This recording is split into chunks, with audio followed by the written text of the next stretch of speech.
Farmer John's customers, I am Katie from the greenhouse, and today I'm going to be taking you through on how to take care of your favorite succulents. So you keep killing your succulents, and now you're wondering, what is the secret to keep them alive? Well, I'll be sharing some tips and tricks to help you keep them alive and healthy. Tip number 1 is picking out your new succulent.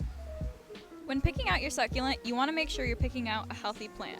Always inspect your plant before making your decision. Starting off with a healthy plant is the key to your success. Some signs of a healthy plant are plump, strong leaves, bright color, and full-looking foliage. A couple of things to avoid when looking for a new succulent are dry leaves or wrinkly leaves, soggy or mushy leaves, and always inspect for pests as well. Tip number 2 is picking out the perfect pot for your succulent. When picking out the perfect pot, the first thing you should look for is a drainage hole. If there's no drainage, put the pot back. Succulents need to dry out in between waterings, so having any kind of water or moisture sitting at the bottom of the pot will encourage root rot and in the long run, kill your plant. Next, you're going to want to pick a pot that is roughly 1 or 2 inches bigger than the pot you have now. If there's too much extra moisture in the soil surrounding your root system, it will also encourage root rot. Tip number 3 is picking out the perfect fertilizer and soil for your succulents. When picking out soil for your succulents, you need cactus or succulent mix. Any regular potting mix will retain too much moisture.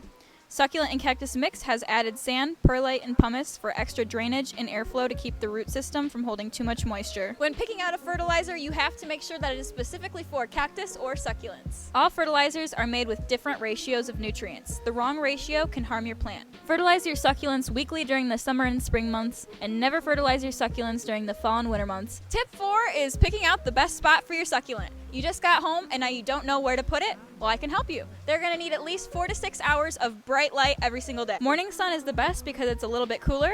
If you are putting them in hot afternoon sun, make sure they aren't exposed to direct rays as their leaves can burn. Tip number 5 is how to keep your succulent nice and watered. Succulents will require a thorough watering when the soil is completely dry.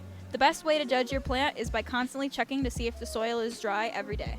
Every plant is different depending on the size of your pot. The smaller the pot, the more often you'll need to water. The larger the pot, the less often you'll need to water. In the winter months, you only need to water them sparingly, since they are dormant. Overwatering your plant will lead to mushy, soggy leaves and root rot. Underwatering your plants will lead to wrinkly or crispy leaves.